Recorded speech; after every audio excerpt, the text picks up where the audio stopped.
Salam inovasi, teman-teman. Saat ini sedang ramai berita tentang pesulap merah ya, dan Gus Samsudin. Entah siapapun yang salah dan benar, sepertinya netizen Indonesia sudah pintar. Banyak yang pintar. Bahkan ada beberapa yang membuat review sampai meneliti video-video dari kedua belah pihak secara mandiri, di mana letak trikinya segala macam. Lalu apa hubungannya dengan teknologi? Masih ingat nggak tahun 2006 ada yang membuat pupuk yang bisa menyuburkan tanah, meningkatkan hasil panen padi 17 ton per hektar. 2007, 2008 tentang blue energy. Oke, ingat pasti ya. Padi unggul yang bisa 3 kali panen dalam sekali tanam, manusia Iron Man, listrik kedongdong, drone dengan kendali remote TV, apa segala macamnya, pembangkit listrik tenaga hampa, banyak banget. Oke. Masih banyak lagi. Cuma yang di blow up di media kan cuma sedikit ya. Cuma segitulah. Sebagian cuman sampai Facebook kecil-kecilan gitu ya, nggak nyampe media televisi nasional. Ada beberapa channel yang menceritakan tentang kebohongan-kebohongan teknologi di Indonesia. Respon ini mirip sekali dengan apa yang dilakukan oleh pesulap merah tuh. Ini harus jadi kewaspadaan buat teman-teman. Jangan sampai terjadi lahirnya si pesulap merah dalam bidang teknologi. Jangan sampai terlahirnya Gus Samsudin di dunia teknologi. Untuk teman-teman inventor, tolong dampingi orang-orang yang baru muncul mengatasnamakan inovasi agar lebih terarah. Kita ambil contoh begini. Misal solar panel atau pembangkit listrik tenaga matahari yang kita tahu ya. Penjual mengatakan bahwa ini produk impor buatan suatu negara dengan merek apa, spesifikasinya seperti apa. Di lain pihak, ada satu orang yang membeli solar panel tersebut ke toko, ke toko yang tadi misalkan ya. Kemudian membuat proposal inovasi dan mengklaim bahwa ini adalah buatan Indonesia dengan nilai TKDN yang tinggi karena spare partnya ada di Indonesia. Iya memang spare partnya ada di Indonesia, tapi bukan buatan Indonesia. TKDN-nya sampai 70%, sampai 80%. Wah, biar dapetin dana dari investor lah, dari pemerintah lah, dari mana saya nggak tahu ya. Apalagi drone,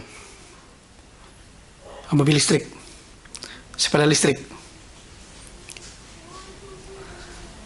ya, hasil beli online, hasil import, tapi klaim buatan Indonesia. Netizen sekarang udah pada pinter, apalagi toko-toko penyedia part yang kita beli itu lebih pinter lagi, gitu ya. Yang jalan-jalan ke Tiongkok itu bukan cuma kita doang yang bisa explore online shop lokal dan internasional, itu bukan kita doang. Hayu belajar, upgrade diri. Kalau nggak mampu di bidang yang lain, cari orang lain yang bisa, kolaborasi, bikin tim. Ini untuk semua inovator yang punya gelar ataupun enggak ya, maksudnya yang sekolah dan yang enggak. Kan kadang-kadang kreativitas juga muncul di orang-orang yang nggak sekolah. Ada, seperti saya kan nggak sekolah, tapi sedikit bisa nyolder sedikit bisa, nggak harus yang sekolah juga. Gitu kan, mungkin juga yang sekolah ternyata nyoldernya nggak bisa jadi seperti itu. Ini untuk semua inovator ya, yang sekolah dan tidak. Tapi inovasi masih banyak produk toko. Nggak usah malu kolaborasi aja daripada ngaku-ngaku TKDN tinggi, ya. Rapat, meeting-meeting seremonial sampai keluar kota, ujung-ujungnya dapat SPJ, bikin grup di WhatsApp, heboh minta ampun, ujung-ujungnya cuma apa, share link buatan luar negeri, share link YouTube buatan luar negeri. Sementara hasil inovasi sendiri masih pakai produk toko, masih beli online, part-partnya di mana, cuman ngerakit doang.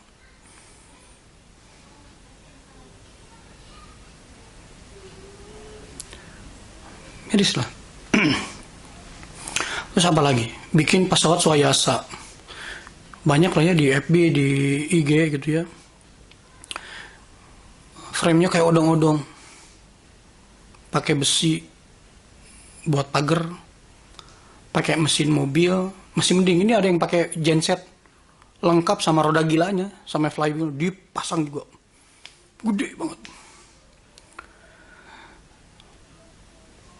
Center of gravity nggak dihitung, horsepower nggak dihitung, bla bla bla segala macam nggak dihitung. Sistem navigasinya seperti apa, sertifikasi setiap partnya seperti apa, repeat skinnya pada keriput. Dikasih tahu sampai saya dan tim diajak ya gabung biar bisa diarahkan, malah ngamuk-ngamuk. Coba search di inilah di channel YouTube yang lain, ada orang India yang bikin helikopter itu langsung ketebas lehernya. Sedih lah. Segitu aja dari saya. Semangat buat inovator Indonesia, wadahi, arahkan, kasih saran juniornya agar mulai jujur dari pengakuan TKDN. TKDN itu kalau nggak salah ada sertifikasinya ya. Ya tolonglah buat bapak-bapak yang sertifikasi ke TKDN jauh lebih ketat lagi lah, karena malu juga nanti kalau misalkan ketahuan itu kan bukan buatan Indonesia juga, nanti di aku ternyata bukan gitu kan. Jangan terlalu ketinggian juga mengatakan iptek sebagai pengungkit ekonomi masyarakat dan meningkatkan daya saing bangsa. Jangan jauh-jauh daya saing bangsa. Kita tahu semua produk-produk spare part komponen yang ada di Indonesia itu buatan mana. Tahu. Netizen itu pada tahu. Gitu ya. TKDN aja deh yang mulai. Yang jujur aja dulu dah gitu. Sama-sama belajar, saya juga sama belajar. Gitu ya. Inovasinya masih beli online gitu ya. Ngerakit sana sini, tapi ngakunya menciptakan. Ngeri lah. Hati-hati nanti dibongkar sama pesulap merah. Oke, demikian yang saya sampaikan. Hati-hati buat teman-teman, lebih baik upgrade diri atau kolaborasi. Itu berlaku juga buat saya, buat teman-teman juga, gitu ya. Banyak inovator yang berprestasi juga banyak, yang real juga banyak, yang odong-odong juga banyak, yang apa, yang baru belajar juga ada. Ya. Yang penting mulai jujur aja ke nilai TKDN, ya. Terus kalau nggak mampu atau belum mampu, cari rekan, cari mitra, kolaborasi. Kebetulan saya juga kenal sama inovator yang real inovator, saya kenal, yang gadungan juga ada, gitu kan. Bisa komen di bawah kalau misalkan mau sharing segala macam, ya. Udah gitu aja dari saya. Salam inovasi.